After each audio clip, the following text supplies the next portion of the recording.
demystify this idea that there's this one rich guy who's going to want all this stuff, when it's like, in reality, most black men with money marry black women.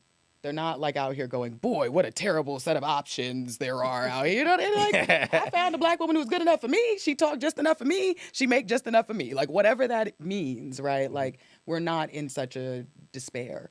The truth is that people get married less when they have less money, and they also commit less often when they are not in a six-figure relationship, right? So that's across all races. That's not just us. There are some things that I think, because so many people are historically in black communities are coming from also poor communities and immigrant communities, sometimes I think we think it's coming from our culture, when in fact it's like, if you were to go somewhere else, you would feel totally different about it. Like, if you go to most people who are from the South, who have large families from the South, right? They know people who are married and been married. Now, I'm not saying those marriages are healthy. I'm just saying they know people who stay together, and it's not about the fact that the woman's using a man and the man's using a woman, right? And I think in the black community, we don't give ourselves enough credit for the fact that we're better at maintaining close relationships and family than most other cultures are, right? And that's Can we in talk about that? Because I've actually never heard that statistic. I actually so. disagree, by the way. And I mean, you But can, we're you gonna You can talk about argue with the right, numbers. you can, But you you know, disagree about what? but I mean, it's like, for we're better example, than at all maintaining cultures. at most of the cultures in this country, Oh, right? in this country, okay. So when I it don't comes to in like worldwide. other comparisons of other groups of people in this country, poor people, particularly black people, and hemispherically, I actually mean that. Southern. In the hemisphere, I mean like Brazil, Oh, okay. Dominican Republic, Puerto Rico, here, African-based cultures, right? We need each other. We need each other. That's why I said, when you lose a bunch of money and then your relationship falls apart, you just lost a bunch of privilege, and now we got each other, and we got to look around and be like, but are you enough to help me get back to my good stage? Like, maybe you're not. Like, maybe you gonna mess up my whole plan for myself. A lot of us know that we grew up in communities with chosen family. A lot of us know that. We call people auntie and uncle who were not our auntie and uncle. We have people in our family who might not have never got married, but they living in the same house, you know. And I think that kind of relationship maintenance is not about the privilege on paper of saying we're married, right? It's about the reality that, like, a lot of times this concept for people, if you say just cut them off, in our community, we're like, ooh, that's a little harsh, because our first instinct is actually, if you can fix it, maybe you fix it. And even though it might seem rude to more privileged people that you're direct, it's a good social skill to tell people what you need and what you think. Or because otherwise we're walking around and I don't like you and you don't really know it and you're not really sure what to do about that. Like, most of us who have ever been in an office know it's uncomfortable to not know if people like you or not. It's like, is this real? This is not real, you know, but good social relationships feel authentic. And a lot of us know, who are from cities with immigrants in it, with black folks in it, that the most social people we know are black folks, right? So when we're talking about relationships, we have the skills, but we're also being disempowered a lot and told about ourselves a lot. We have really low self esteem. Often we lose people that we can't really control losing. You know, from very young ages, a lot of us lose people. So by the time we're talking about adult love, there are so many things that are ingrained into us that just go, try to prevent yourself from getting hurt, which is not the same thing as saying, we don't know how to do this. Yeah. Wow. You know, and I was actually having a conversation about something like this yesterday, and I was saying people have become so naive to life, or if not naive, but dismissive to life, that they only want the good out of everybody. We're not realizing that there's going to be a bad, and it's inevitable. I don't know what that bad looks like. I'm not saying you have to deal with it and tolerate it, but what I am saying is that when you experience bad with the person, that doesn't necessarily mean it has to be over, which is kind of maybe my programming as a black man born and raised in America of trying to fix things. But I also see it as that's the reality. If I fight with Erin today, I might not be mad tomorrow. So why am I still holding on to it? I might. Yeah, but like I definitely You can hit me will. next week. but okay, well then we wait the week. But I feel like people be trying to be so tough for this one thing. Oh nah, red flag, cut off. But I'm like, wait, hold on, time out. How did you contribute to this? Did you contribute, if how? You know what I'm saying? And how can you get over this part? And is this really that monumental? I think we're out here trying to seek a perfect partner without any trouble, any cause, any struggle, and really any willingness in case any of these things do transpire in the near future. Well, can I ask you a question? Yeah. When you make this statement, are you including people who may cross a boundary with you, like a boundary that you've set, for your mental and physical wellness or whatever, and they cross that boundary? Do you agree that it's okay to like red flag, cut them off, versus trying to work through that? If I keep it specific to what you're saying, and just want to reiterate it, make sure I'm not going off track. If you set a boundary and somebody crosses it and they break it, right? Obviously, there are different severities. So I'm not saying all boundaries. But let's say if I said, I don't know, let's use an example. Don't throw my clothes away, right? Okay. I'm just, I don't know, like. I don't know what's been going on in your relationship. No, it's not have. Your That doesn't girlfriend have said to. she Shit liked the happens. jeans. Or don't. All right. How about She this? said shit happens. You know what I'm saying? Or how about this? I definitely throw dance. Don't call me outside of my name. Let's use that. Sure, That's a yeah, good that's one. a Okay. simple one. That's great. I was trying not to be cliche, but whatever. Yeah, you could be cliche. That's a good one. Let's say I say don't call me outside my name, and because usually, not all the time, but usually there's always a cause and an effect, right? So there's an action and a reaction. So if maybe I had a boundary that maybe I did not disclose to you, and then you did it to me without knowing, and I called you outside of your name, and now you're like, yo, I told you don't effing do that because blah blah, and now it's just a situation that has gone so far high with just because of the lack of understanding. Now I think it's different when people are being malicious. Like malicious intent is different, but misunderstanding or hell, maybe you did nothing, and I just got so much going on in my life right now that maybe I'm not even sharing with you. I'm stressed about work. I'm not happy at my job, and you just didn't. You moved my shoes, and I wanted my shoes by the door, and now I'm losing it. Right? Obviously, I need a lot of help at that point. Yeah, But- you need therapy. Yeah, you may need therapy, There right? goes one of them Ooh, Mr. signs. Angry. Yeah. But what I am saying is, She was by the door. like you mother. You not finna yell at me about no shoes. No, but in Yeah. his defense, is when you suppress so much stuff. Yeah, it's the littlest Yeah, thing true, that's But gonna that's lack of just- communication within your relationship. or maybe it's sometimes the thing is, especially as Black people, we're so used to carrying weight. Shouldering, yeah, Yeah, so that at some point in time, it's like they say, the straw that breaks the camel's back. Well, I have a question. I have a question for you. What do you think keeps people single that they don't notice? Some of the most common dating advice that people are paying for right now is to just date people you wouldn't normally date. That's I think it. that's terrible. You think people should do that? I think to some degree, I think you should just meet. We seen what that happens like here at 8 at the table. But here's I don't advise it. but I mean, what you've been meeting people casually? It's been No, we've been exploding? seeing we've been seeing events, all types of stuff. I guess here's the thing. We meet a lot of people. At this point, dating apps are just as random as like being at a bar and having somebody walk up to you. Most people are on dating apps. It's not like you're finding some select, few people on these dating apps. So when you go on dating apps, you're also dealing with a bunch of people who are looking through a bunch of people, right? And so it dehumanizes an experience that's not really how you would normally go about evaluating people. And this is what I mean about friendship. I have a friend. I meet them however I meet them. As we do things together, I'm like, you know what? I like the way you think. I like the way you move. I like the way that you do stuff. It's through these shared experiences that we get to know our kind of system, the way that we affect each other. You don't have to be perfect to be in love and have a good relationship. In fact, you don't even have to be exactly the same. You can have a lot of things that are not the same. I think that's the problem with dating apps, Yeah. I saw this thing on Twitter yesterday. It was really bizarre. So these two people, they met on a dating app, and before they planned their first date, she asked the guy if he didn't mind filling out a questionnaire that she had set up. That's dope. How many questions But are we talking It was about I That's think what it we was do. 20 it was 26 questions. She created this questionnaire herself. It started off pretty generic questions. What's your favorite color?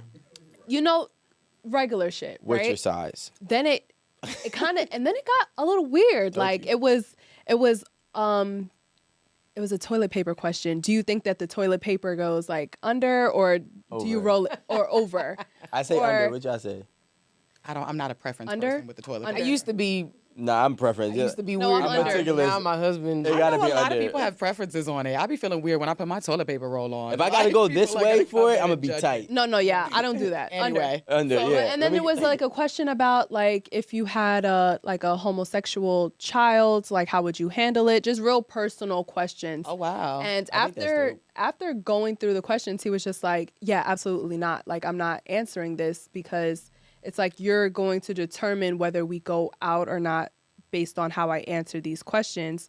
And one, I understood his need to not want to do it because it's just like, well, we can go out and get to know each other like regular human beings instead of me like having to fill out what kind of seems like a test before you decide like, okay, yeah, pass. They didn't pass my test, so I'm just gonna be like real cut with it and just like, okay, well, I don't want to talk to you. I don't want to continue to try to get to know you. So honestly, I thought that the questionnaire was a little bit too much. Yeah. But I just think that dating apps specifically, that's what's wrong with it. Like we're trying to find people too much like ourselves, and that's probably not always going to be the best thing to do. I have a question about that. So, from my perspective, that seems like a very Efficient? effective and efficient way to like weed out somebody who you won't vibe with.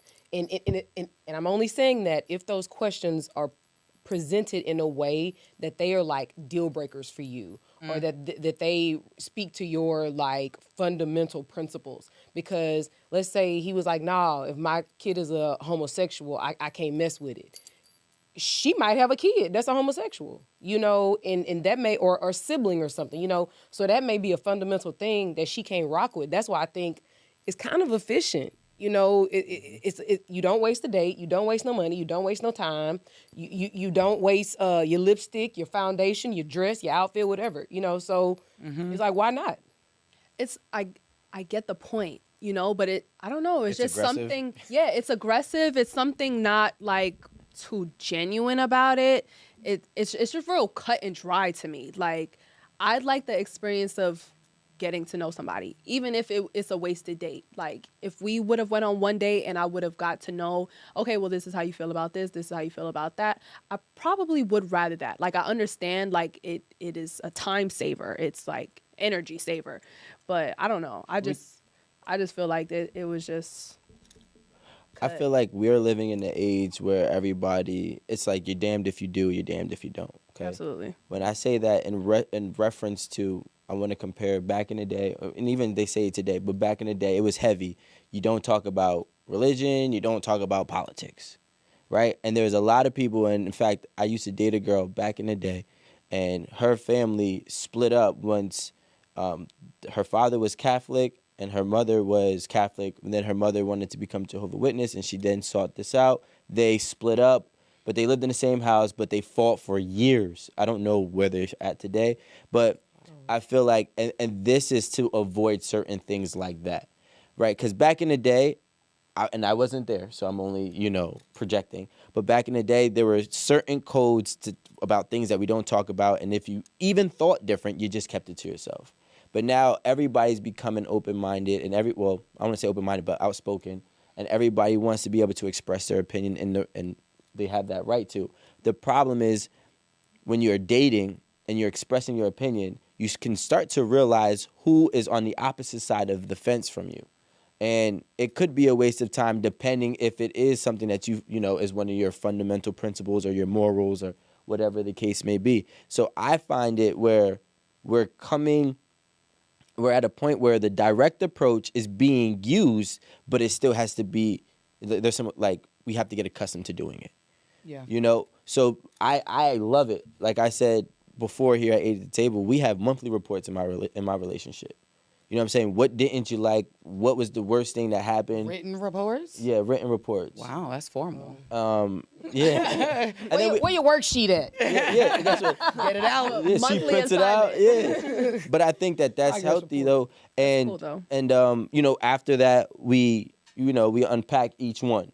You know, whether it was good or whether it's bad, you get good feedback, and then you get the constructional feedback as well. But I think that that is what we need to do in this world going forward, because everybody wants to have their own opinion. Everybody wants to voice their own opinion. So we need to know what is a conflict and what isn't.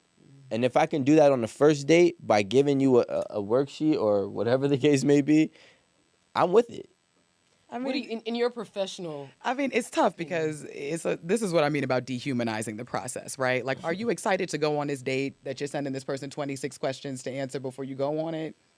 Because I know if I was really excited about a person, 26 questions are not. Like, I'm going on a date. Like, I think that's really sort of the negotiation for me, is that if you think you know yourself well enough to predict where you will be in a relationship, fine, ask 26 questions, right? But the truth of the matter is, like, we grow in relationship, we change in relationship. So where I am now, even what I like sexually now, I might think I know exactly what it is, and 6 months from now, I'm gonna have to have a new conversation. Same partner. You know what I mean? And that I think is about the reality that, like, a lot of us, because we're not talking about this, even with our parents, even with our friends, we have defensive opinions, but we don't have thoughtful opinions, right? So I know what I don't want, but I don't have a dream of what I do want, right? And so a lot of times I'll tell people, even when they're married already and stuff like that, like, there's a dream within this conflict. Let's talk about the dream.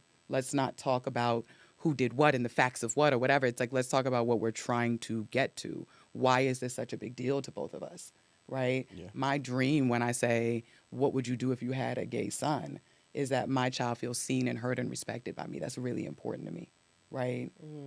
That feels different than interrogating somebody about how they're going to treat your gay son, right? Like, and that's what I mean. It's safety. It's you being open to the process. Yeah. That part of being single, I think, is getting corrupted by fear, and a lot of people trying to make money off of people who are scared and who are single and who really want to just kind of sell the idea that you need something else. You don't have enough already. If you just buy this concept, if you just do this thing, then you'll never get hurt again. You'll always find your soulmate. But the truth is if you date, you're probably gonna date a lot of people, and if you don't, you're probably gonna be with somebody you're not that happy with.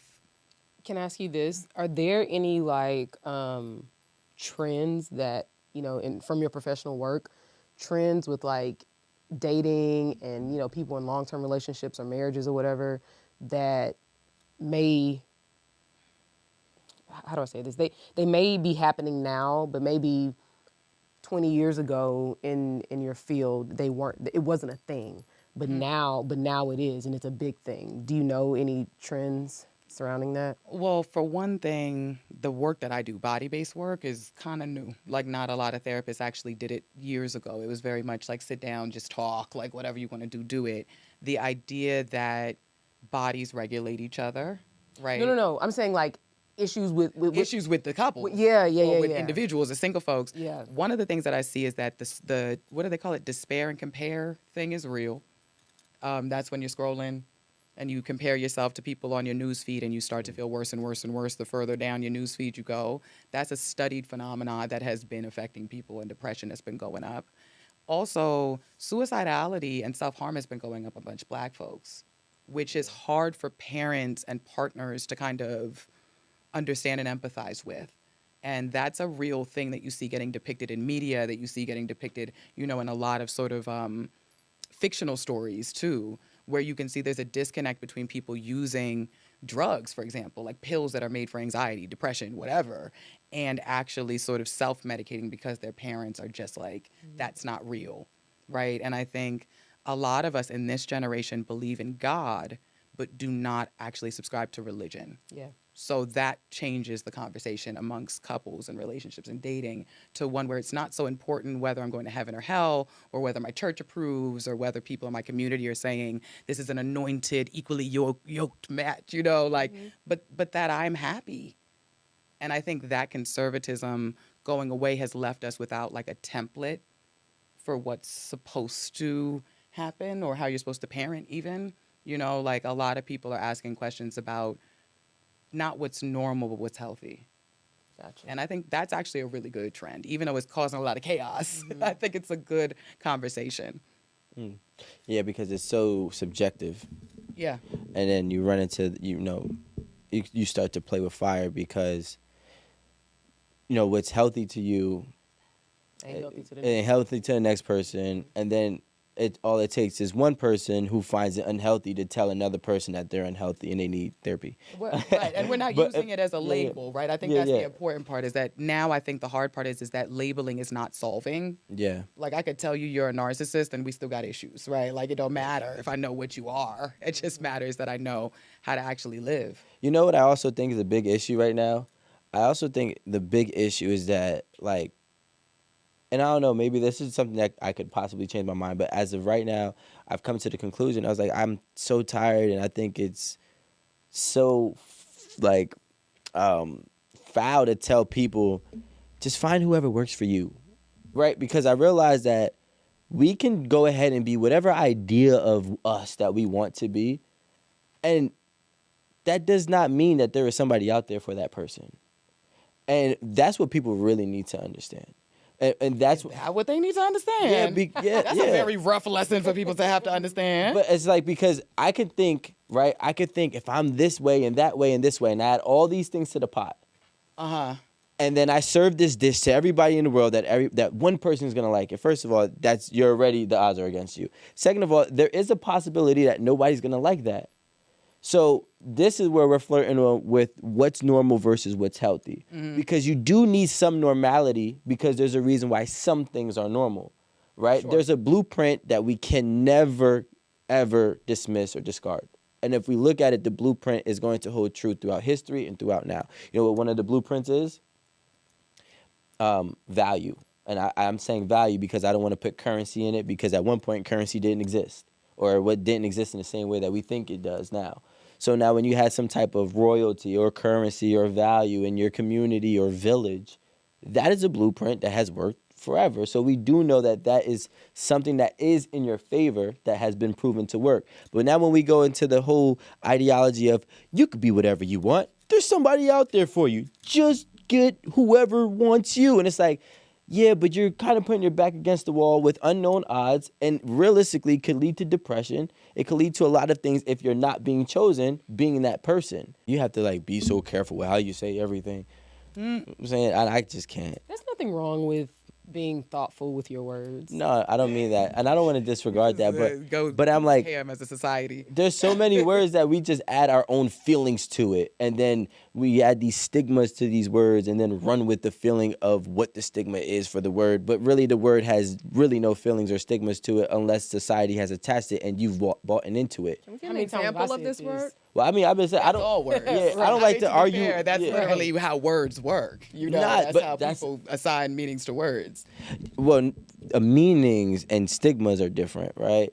Sometimes. Like black. But that's what I mean. You know what I'm saying? Black has a negative If stigma. you want to live in a society, here's the two choices you're actually putting up. Gotcha. Is that in one society, people think about the other people who live in that society and try to say stuff with them in mind.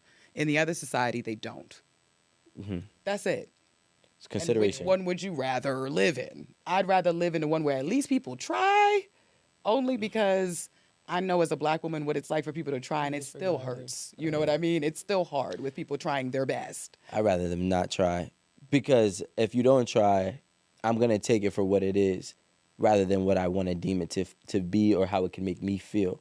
Like, and I don't take, and that's the thing, I'm not taking words personal. You know, there's a lot of people that say a lot of things in these comments. I don't lose sleep over a single comment. You know what I'm saying? Or whatever words they saying. Or whatever thing, you know what I'm saying? So I cannot put, like, if you say a negative word that means negative things, then I'm gonna treat it as a negative word. But if you say a word that just has a generic meaning, I'm not adding anything to it. You know, like, I'm just gonna use this word for an example, and I don't want to go off. Submissive. Like, submissive has become a negative connotation, or has gained a negative connotation, or potentially. But let me tell you a secret. you're just learning that women have always had a negative connotation to men saying that they'd prefer for them to be submissive. But that's what social media is doing, right? We just making things Bringing things to the brings out forefront. to the like it. forefront. Yeah, but- you know what but- I I don't mean? think there's anything negative about that. But that's the thing, and that's the problem, because then we have, this is the problem. How you feel about a word does not mean what the word means. Now we have women who think submission is a bad thing. We have women that love submission. So now what happens for the guy? He's trying to decipher what does submission mean to each different girl, and it's hard to You're do doing that. too much work already, right? We all got Google. But not But even. Google but not doesn't even say that. negative, though. You But feel not even me? that. Which is why I say the it's not goal negative. The goal isn't for you to already know how to be with every single person before you meet them, right? The goal is to just meet people, right? And as you get to know them, you will learn what they're you'll figure it offended out by, along the way. what they're not Yeah. offended by. If you're on a date and you're going out and you're saying submission and she's like, no problem, right? And then you're going out with another person, they're like, the last dude who said that to me whooped my ass. Different people, right? And so that's why empathy for all of us, it has this effect on our body of really kind of calming us down. And so even though it seems like a good idea to be very idea-based, we need stories, we need humans, we need people, Yeah. or else we try to avoid these things like we're gonna win or lose, when it's like, if you can actually try to sit with the idea that people believe the things that they do for a reason, and that most people have good reasons, that's enough. Well, that's the thing, and I believe that no one is really doing that when they're putting these stigmas on words. They believe everybody has ill intent, or they're brainwashed, or they're this, or they're that, and that's the problem. Is we're only putting these negative connotations on people and what they're saying from the immediate introduction, right? Because of what we have bought into and subscribed with what the world that we live in may deem it as. But you understand why a stigma would come with a word like submission, though, right? Yeah, no, I understand, but I also understand why it doesn't. So now, But we don't have to jump over to the debate side. You see what you did there? no, I was just including both perspectives. And I get but this is the first perspective, right? That it has to be a debate. The other perspective is that we might actually have two different experiences with submission. With the actual thing, submission, right? It's an actual thing that people will have lived through. Some people will be like, ooh, girl, that turns me on. Because the last time I submitted, I loved it, right? Now, some people, that is not their experience, right? To be able to kind of have the humility to say, I don't always need to have an opinion on something that ain't my experience. That's maturity, right? And I think that a lot of people, they're young and they're very popular on social media. Like the most popular type of TikTok is a mental health TikTok, which is so weird to me right now that it's like, if someone's like, I have ADHD and this is what it's like that's the most popular type of content. over here. Yeah. Yeah. And I mean, Yeah. what is popular here is also very popular other places. Nah, like there's a whole study on that, especially TikTok. Like in Japan, the most popular things is like science and inventative, not reels, was it TikToks? Like videos. Like of the yeah, tech they stuff. control the algorithms, and actually here we have a very delegated algorithm for stuff like mental health, for stuff like chaotic. Well, I'm saying chaotic in my own, but like men versus women type of things. The algorithm changes per region, which is something to take note of as well. But I do agree. But my thing is, I want to take it a step further, because I want to say I do align with what you're saying, having the compassion and empathy, and basically the awareness of what a word can mean to somebody. But nobody's off the hook. So when I say that, I mean the person that's using the word is not off the hook, as well as the person who's taking it to make it deem a certain way because of their own experience. Which saying that, I'm not saying that their experience is invalid, but I'm saying that does not necessarily mean that for that. Now, certain words, like the R word, that is negative. You know what I'm saying? That is something that we are all... The biggest thing that I'm trying to do when I'm saying all of this about etymology is I'm trying to limit the miscommunication. And when you limit the miscommunication, the only way that I personally could find to be a solution of limiting miscommunication is not always having empathy, because some situations don't need empathy with certain words. So the best way is to take the words for as they mean. You know what I'm saying? Or how they were derived to mean? What were they supposed to mean? That's why I think we all need to sit down with a dictionary and start understanding what certain words mean and what was the purpose and the intent for these words. Because now, in the last 20 to 30 years, we done added so many different things to so many different words, where if I could say this to you, it could be good. I could say it to her, it could be bad. And depending on her response to me, it could cause an argument, which is all negative, right? And for I you, can tell you don't like to argue. I don't like. Yeah, that you don't really like conflict. No, the thing is, it's Like, not. not that you don't argue, but like that your thought process on dating sounds like it's like, how can we not have a I'm a preventative conflict person. before Yeah, it yeah. even happens? And it's like, Yeah, but if it this does, is a lot of eventualities that we talking about here. but if it does happen, Not real life. the problem, yeah, the problem Not is, yet. the problem is, I love conflict. No. So I'm like, yo, So you're predicting before I get myself there, let's just pull the plug. Like, Okay. you know, It's a safety plan for you. You got to predict the conflicts because you're going to have some anyway. yeah, like, you know what I'm saying? Like, but here's the thing. We also, I do agree, we need to be respectful for what certain things mean to certain people. And I just think that we have not learned how to speak to each other at this point in the same tongue. You know what I'm saying? We know how to speak to each other, but not with the same intentions, not with the same words, not with the same meanings of these words, which is causing the miscommunication, which is causing the fights. And you know, believe it or not, one situation can change a whole person's life. Sure. A lot of arguments, I don't know the stat, but I'm assuming a lot of arguments in this country specifically have probably turned into a assault case. And some of this could have started with just a simple misunderstanding on how the communication has even, you know, was presented. And in my work, it's about looking beyond what people are saying and looking at what's behind the way they say it, right? Like if somebody's really triggered by you saying the word submission, right, there's a whole different body behind the things that they're about to say than a person who just isn't. And with somebody, when we feel safe with each other, we can talk, we can connect, we can be creative, we can brainstorm. When we feel threatened, we go into a different headspace, and it's not social. It's sort of necessarily not social. And you'll even notice it if you're a little stressed. Like if you are doing something at work and you're really focused on it and somebody comes to talk to you, your personality is not even the same as if you had nothing. You'd be like, what? Huh? Like, and it's like, that's not you, but that is how you are when there's something that you're sort of, there's a bigger goal here than the social part. And I'm trying to protect that. You're threatening that right now. Yeah. And a lot of times when you see people who are really judgmental, the judgment is a way of feeling safer. So usually, like mentally, we don't judge people a lot if we feel safe. We're like, okay, why are you doing that? That seems interesting, whatever. If we're judging a lot, we tend to feel unsafe in something that's happening, right? So I even in myself, I'm like, damn, if I'm judging people, what's threatening me that's making me kind of do this to everybody surrounding me? Like, what is it that's making me uncomfortable? And 9 times out of 10, it's something that I've sat with but not totally figured out, or, you know, I don't know how I feel about it. And so they're bringing it up. It's not resolved in me.